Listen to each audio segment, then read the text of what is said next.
Welcome to the deep dive, where we turn stacks of research into insight you can actually use. That's the goal. Today, we're really jumping into personal finance, wealth building, but maybe not the way you usually hear about it. Right. Forget the budgeting apps for a sec. Exactly. We're looking at the psychology, risk, endurance, and honestly, some surprising behaviors that seem to be the common threads for, like, real, lasting wealth. And this particular set of sources, well, it's fascinating because it really flips the common narrative on its head. How so? Well, we get bombarded, right? Yeah, with stories of quick riches, brilliant moves, high stakes. The genius trader myth. Totally. But this research, it forces us to look beyond that flashiness, to focus on the quieter strategies, the ones that actually build fortunes over time. Okay. So our mission today really is to unpack what these sources show.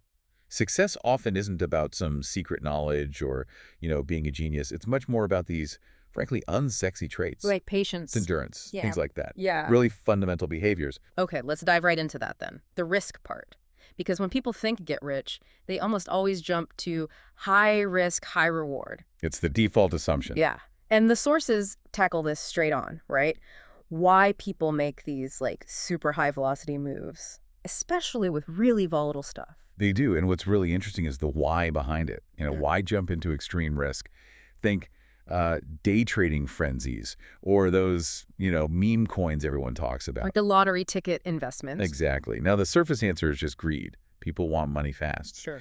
But the deeper insight from the sources is, well, it's often rooted in this profound belief, maybe even just a feeling that. that the stable traditional paths to building wealth, they just aren't available to them, like fundamentally locked out. That really hits home. I mean, if you look at the numbers behind it, traditional compounding needs time, obviously, but it also needs a decent starting amount or steady high contributions. Which is tough. Yeah, if you're facing stagnant wages for years, or the cost of living just keeps climbing, or saving for a down payment feels impossible, that slow and steady path can feel like a fantasy. It feels blocked. Precisely. The sources basically suggest that for a lot of people, getting, say, 8% a year, it just doesn't feel like it can ever catch them up. Not if they feel they're starting way behind because of these bigger systemic issues. So the math doesn't feel like it works on the slow path? Right. If the traditional way requires patience, you literally can't afford because your starting line is too far back. What's left? The long shot. The lottery ticket, yeah. Chasing those huge 50x or 100x returns, it looks like a market strategy, but underneath it's often a kind of desperation. But okay, if people are starting behind, isn't there an argument they should take more risk? I mean, how do the sources handle that sort of moral angle, demanding patience from someone who feels excluded? That's a really fair point. And the sources do acknowledge that feeling of exclusion is, valid. It's real. But they quickly pivot back to the mechanics of it all, how wealth is actually built. They basically say, look, while the desire for a big, quick win is totally understandable in that context, the actual mechanism for building durable wealth, it just doesn't work well with extreme ups and downs. Extreme volatility is kind of its enemy. A painful paradox, then. It really is. The high risk you take, hoping to overcome that lack of capital, often ends up ensuring you never accumulate the capital in the long run. Yeah. It blows you up. Okay. And speaking of different approaches to risk and volatility, the sources point out a pretty stark contrast, often along gender lines. They do. It's quite distinct. So what does the data actually show there about the trade-offs in these different strategies? Well, it lays out two, you could say, very different strategic goals. According to the material we looked at, men, on average, tend to optimize for the upside, maximize it. Meaning they actively seek much higher returns by taking significantly greater risks. Sometimes risks that, statistically, maybe aren't fully justified. They're really swinging for the fences, looking for that home run, even if it means striking out a lot more often. So prioritizing the biggest possible win, but accepting, a much higher chance of things going badly wrong. Exactly. Yeah. And then the flip side of that coin, generally speaking in these studies, is the approach often found with female investors. Which is? Tending to favor more consistent lower risk strategies. The primary goal seems to shift. It's less about squeezing out every last percentage point a game. And more about minimizing the chance of a catastrophic failure. Like ensuring the whole thing doesn't just collapse. Survival first. So that's more than just like a different level of comfort with risk. It sounds like a fundamentally different objective. I think that's right. One strategy aims for that explosive, maybe shorter-term gain, but potentially, sacrifices staying power. Right. While the other one, focusing on just not getting wiped out, avoiding disaster, that seems explicitly designed for endurance, for the long haul. And that distinction is absolutely crucial. Optimizing for survival versus optimizing purely for maximum return. It really begs the question. Which one actually works? Yeah. If building wealth is a game played over decades, not months, which strategy is actually doing the heavy lifting? Okay, so if avoiding that catastrophic failure is so important, how does that defensive play connect back to what the sources say is the ultimate common factor in wealth building? Endurance. That's the word. Because this is where the research gets, well, I think really interesting. Go on. When they sift through all the data, looking for the most significant common denominators for substantial lasting wealth, Yeah. the kind that sticks around for generations. Yeah. They tend to skip right over IQ scores, fancy degrees, elite connections, all that stuff. And they land on, The unsexy secret we mentioned earlier. which is? Patience and endurance. Which is? Just sticking with it. Yeah. These two behavioral qualities pop up again and again as the most essential traits. It's not about picking the perfect stock in January and selling in March. It's about having the emotional grit, the discipline to just sit there, to ride out the storms for like 30 years. That really does undercut the whole image of the fast-moving, brilliant market guru. Completely. It sounds a lot like that old saying, time in the market beats timing the market. It's the behavioral version of that, exactly. But the sources give us some really concrete examples to illustrate it. They make the point quite powerfully. How do you achieve that? Well, they often contrast historical figures. A classic example they bring up is Jesse Livermore. Ah, the famous speculator. Right. Arguably one of the most technically brilliant, innovative market speculators of the early 20th century. Knew how to read the tape, timed crashes incredibly well sometimes, genius-level skill, arguably. But he went bankrupt. Repeatedly, sometimes in absolute spectacular fashion. His brilliance didn't save him. Why not? What was the failure point behaviorally? It came down to a total lack of, well, endurance and behavioral stability. That's the argument in the sources. He was constantly over-leveraged. He let his incredible skill get completely swamped by greed, by emotional trading, fear, euphoria, the whole cycle. Making them vulnerable. Totally vulnerable. Right. One bad trade, often fueled by overconfidence after a big win, could just wipe him out, reset the whole clock. His skills were amazing, but his emotional instability just kept undermining him. Okay, so Livermore is the cautionary tale of brilliance without stability. Who's the counterexample, the embodiment of patience and endurance? Well, the name that always comes up, almost inevitably, is Warren Buffett. Of course. The modern benchmark for durable wealth building, right? Yeah. And his whole strategy, it's not about flashy short-term trades.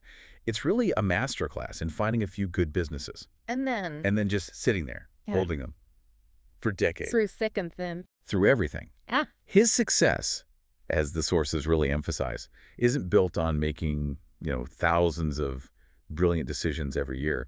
It's built on displaying almost inhuman behavioral discipline over 50, 60 years. Wow. It's actually kind of humbling when you think about it, that the biggest factor might just be the most boring one. It seems, based on this, that finding financial brilliance might actually be easier than finding genuine behavioral stability. That's a strong implication, yeah. So, okay, what does this mean for, the average person trying to build their own strategy? If we're not aiming to be the next Livermore, occasionally brilliant, but ultimately broke, what should we be aiming for, practically speaking? The sources are surprisingly clear on this. The optimal strategy for long-term financial success. It's much, much more about being consistently average over a very long time. Consistently average. Yeah. They basically say that chasing those short-term huge returns, it's not only often disastrous from a behavioral standpoint, like we saw with Livermore, but it actually works against the fundamental mechanics that build durable wealth. Yeah. It fights the underlying math. Consistently average. I mean, that is a really tough pill to swallow in our culture, isn't it? We're obsessed with, viral growth, 10x returns, overnight success. Completely obsessed. But this idea of consistency, Yeah. it links back to the actual engine driving long-term growth, doesn't it? Something we all learn about, but maybe don't fully internalize. Absolutely. That engine, of course, is compound interest. The eighth wonder of the world, supposedly. Right. But it's so often misunderstood. People focus only on the rate. Can I get 10%? Should I aim for 12%? Yeah. But they often gloss over the most critical fuel for that engine, Hmm. which is simply uninterrupted time and consistency. Uninterrupted being the key word there. Absolutely key. Compound interest works exponentially, right? Which means the really big gains, the truly explosive growth, almost all of it happens in the later years of the investment period. Okay. It needs that long, unbroken runway to really take off. And this is where the volatility of the high-risk behavior becomes the enemy again. Why specifically does volatility break that compounding engine? Because it disrupts the baseline. It keeps resetting the starting point for that exponential growth. How so? Well, think about it. If you have a massive gain one year, say, you're up 50%, amazing. Yeah. But then you have a catastrophic behavioral mistake or just a really bad market swing you weren't prepared for, and you lose 40% the next year. Ouch. You haven't just lost money. Oh. You've dramatically shrunk the base amount that the next year's interest will be calculated on. Right, you're starting over from a lower point. Exactly. Every major blow-up, every big loss driven by emotion or excessive risk, it effectively resets the compounding clock, or at least dials it way back. So the real key to maximizing compound interest isn't necessarily squeezing out the highest possible annual return. Yeah. It's minimizing those catastrophic interruptions we talked about earlier. It's about letting your capital just multiply, uninterrupted, for as long as possible. Precisely. The goal becomes just staying in the game, staying invested year in, year out, ideally capturing something close to average market returns. Because that steady foundation lets the magic happen. It allows that geometric growth, the compounding, to do its thing, especially in those final decades. The most valuable asset you have isn't necessarily your starting capital, it's the time that capital gets to work undisturbed. It's the consistency. Avoiding the big setback. That's what makes the math work for you, not against you. That's the core message from these sources, yeah. Okay, this has been incredibly clarifying, a really useful deep dive. So just to quickly recap the key takeaways from the sources today. Sure. We sort of established that taking huge risks often stems from this feeling, this perception that the safer, more stable options for building wealth just aren't accessible. It makes the big gamble feel like the only choice. Yeah, a feeling of exclusion driving risky choices. Then we looked at those contrasting approaches to risk optimizing for the biggest possible gain versus prioritizing consistency to simply avoid getting wiped out. The home run versus just staying in the game. Which led us straight to the core finding that the real engine of durable wealth isn't necessarily genius-level insights or high-speed trading. It's that combination of patience and consistency. Right. Success seems to hinge on being willing and able to be consistently average over decades, which is harder than it sounds. Definitely harder than it sounds. So, building directly on everything we've just discussed from the sources, here's maybe a final provocative thought for you, the listener, to chew on. Okay. If achieving that substantial lasting wealth really depends more on the behavioral skill of being consistently average over the long haul, rather than hitting occasional home runs, Yeah.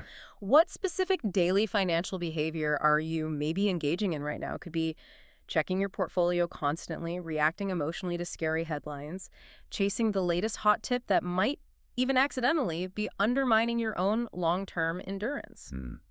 Thinking about the behavior itself, not just the investments, that's definitely something to mull over until our next deep dive.